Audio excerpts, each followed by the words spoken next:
ما قيمة الوردة إلا لمن نهديها، وما معنى الكلمة إلا لمن نقولها، وما فائدة الابتسامة إلا لمن نرسمها، وما قيمة الهدية إلا لمن نعطيها.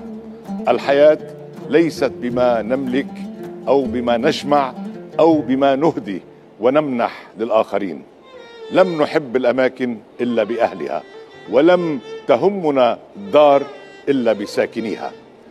هذه الكلمات تذكرنا بأن جمال الحياة يكمن في العلاقات التي نبنيها، وفي النوايا الصادقة التي نضعها في كل تفاصيلنا الصغيرة والكبيرة.